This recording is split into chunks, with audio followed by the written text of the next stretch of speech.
I'm Yvonne and here's what happened this week.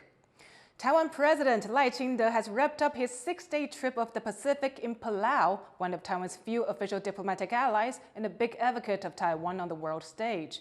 Rick Glauer reports from Palau on the friendship giving Taiwan diplomacy a new direction. The latest milestone in a blossoming friendship. Taiwan's President Lai Ching-te welcomed by his counterpart on a state visit to Palau. It's Lai's last stop on a whirlwind diplomatic tour bolstering ties with Pacific Island nations. And he's here with a simple message.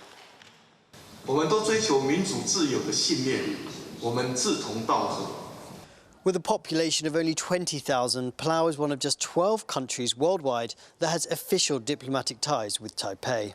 China claims Taiwan as part of its territory and objects to recognition of its sovereignty by a state visit like this. In rare defiance of Beijing, Palau's leader, Surangel Whips Jr., says his country has been punished by China for its friendship with Taiwan, weaponizing tourism and illegally sending vessels into its waters to pressure Palau to cut ties with Taipei in favor of Beijing. We want you to come and we want us to win together.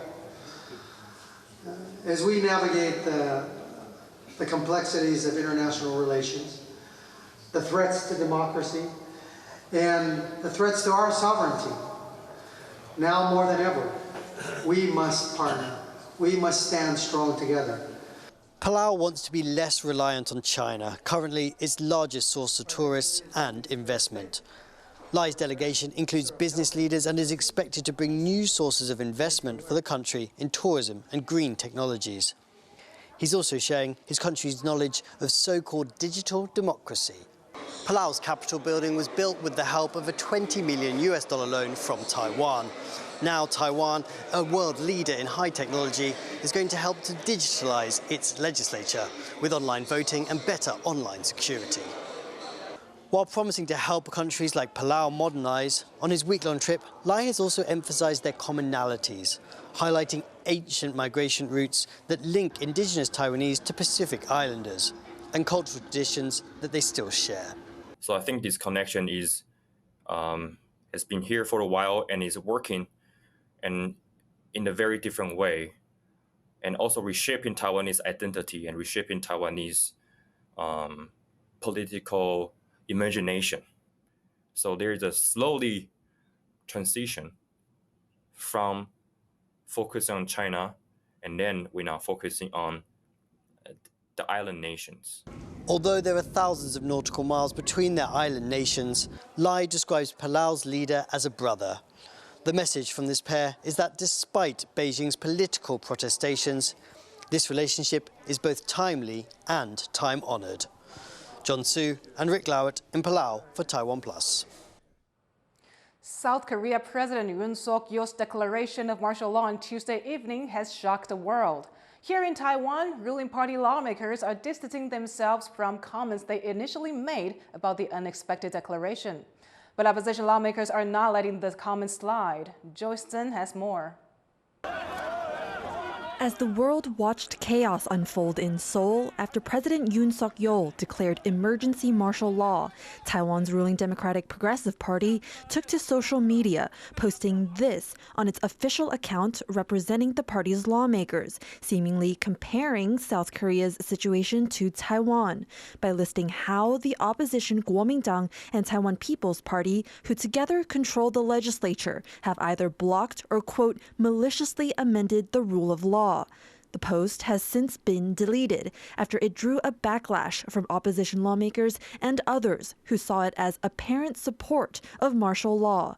The DPP was quick to clarify, explaining in a second post that there was no intention to support the imposition of martial rule, and that they were simply relaying international news and comparing it with the domestic political situation. Ultimately, they expressed regret for causing a commotion, a message reiterated by party lawmakers in person.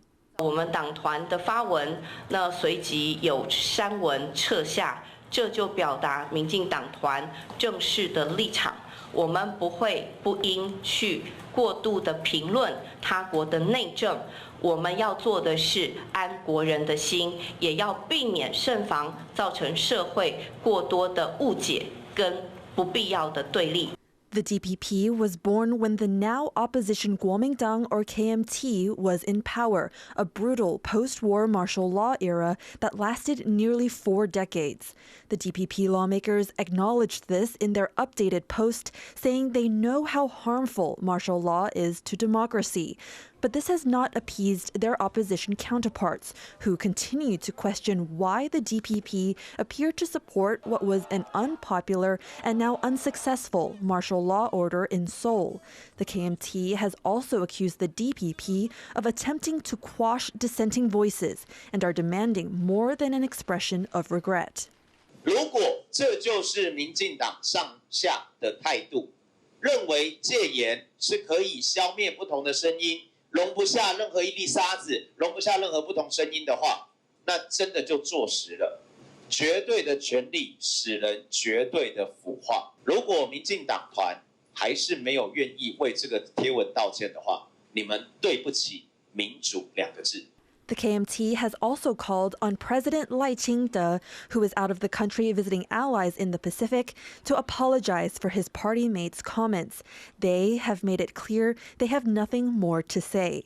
As South Korean President Yoon now faces impeachment, his shock martial law decree has also caused chaos here in neighboring Taiwan, fanning the flame of political infighting, with each party pushing for what it believes is a democratic society. Luffy Lee and Joyce Zinn for TaiwanPlus. Taiwan's military has been conducting live-fire exercises focusing on using and combining different weapons. But with more weapons from the U.S. on the way, Jaime Ocon looks at whether Taiwan's military has the training it needs to use them effectively. Taiwanese Army helicopters firing live ammunition at this mountainside in southern Pingtung County. The military here is conducting 2 days of exercises, focusing on defense through combined arms warfare. That means using a combination of different weapons and vehicles from different services to maximize firepower on a single point. Keeping that ability of the different branches and troops in different parts of the battle space and different equipment to effectively coordinate is really difficult. It's essential for effective modern combat. So, the more practice you can have doing it, the better. Taiwan is working to increase the frequency and complexity of its various military drills, pushing for more realistic combat training in the face of threats from neighboring China. Taiwan is reforming its training and has purchased over $20 billion worth of weapons from the U.S., its largest security partner. It's set to receive the first batch of 38 U.S.-made Abrams tanks by the end of December. But some say the military will have a tough time using them in some of Taiwan's dense urban environments. Those tanks are heavy and slow in terms of maneuver. Moreover, they will face a huge challenge due to Taiwan's terrain. The Taiwanese military will need to figure out how to use them smartly in order to maximize their functions and lower their shortcomings.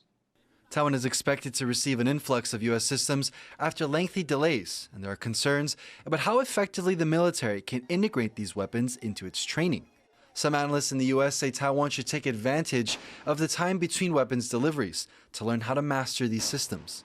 The fact that they're also coming in tranches means that you can have that time in between the tranches to learn how to get those theories of operations and sort of tactical level understanding of the equipment.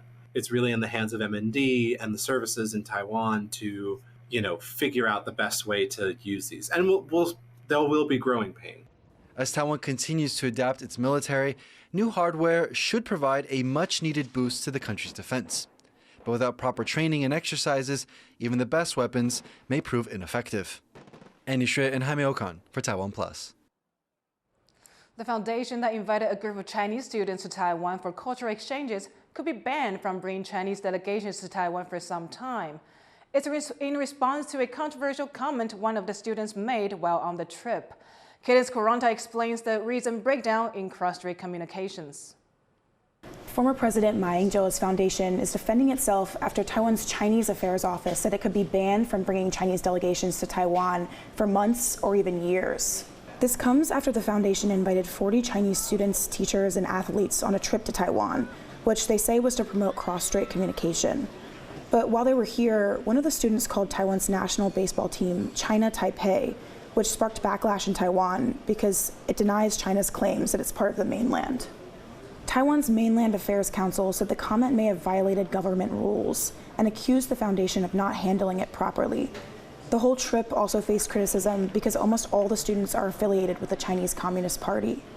But today, the foundation's CEO and several KMT legislators argued that this comment actually illustrates the need for more cross-strait communication, because they said that the student might not have even known that his comment could be hurtful to Taiwanese people, and that if these kinds of exchanges aren't allowed, cross-strait relations could get even worse. But the trip's effectiveness in promoting communication has also been controversial, with some of the students at the universities where the delegation visited telling me it didn't seem like the delegation was even interested in real communication.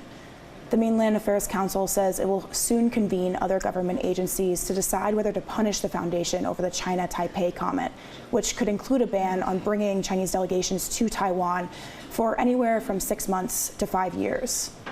Eason Chen and Cadence Quaranta for TaiwanPlus. Politicians and activists are standing in support of Taiwan's death penalty on the anniversary of a murder that shocked the nation. They argue capital punishment is crucial for families of victims to find justice. Wesley Lewis reports.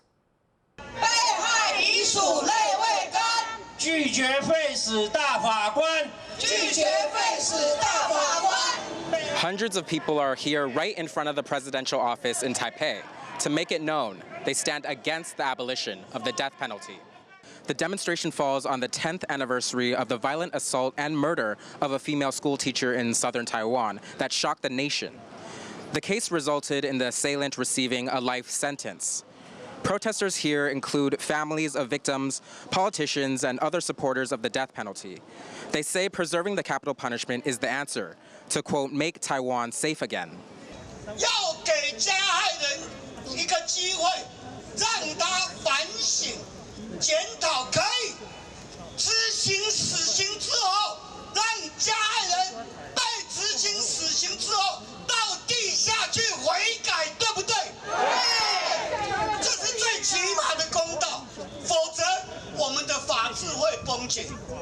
Here, demonstrators are holding white flowers and wearing white clothes to commemorate the murder of the school teacher.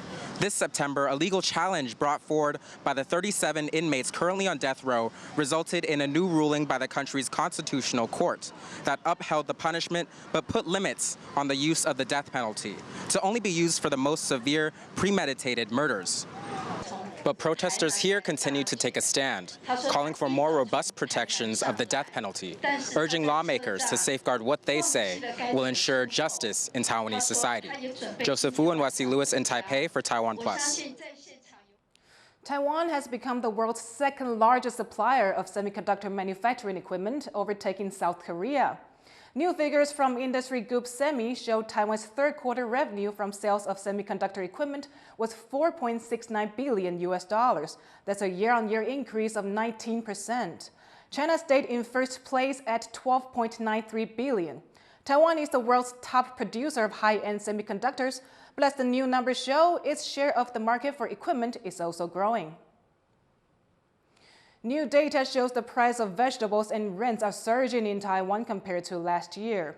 November's consumer price index rose just over 2% year-on-year, with vegetable prices surging 19.43% after harvests were devastated by multiple typhoons. Rents also hit a historic high, rising more than 2.5%, the biggest jump in nearly 30 years, according to Taiwan's budget office. Officials say no relief for rent prices is in sight.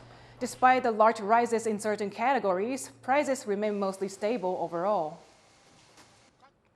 Thank you for watching. Here's what happened. Finally, check out these 96 skydivers setting a new world record for most people joining hands in the head-up position you see here. I'm Yvonne. Take care, and I'll see you next time.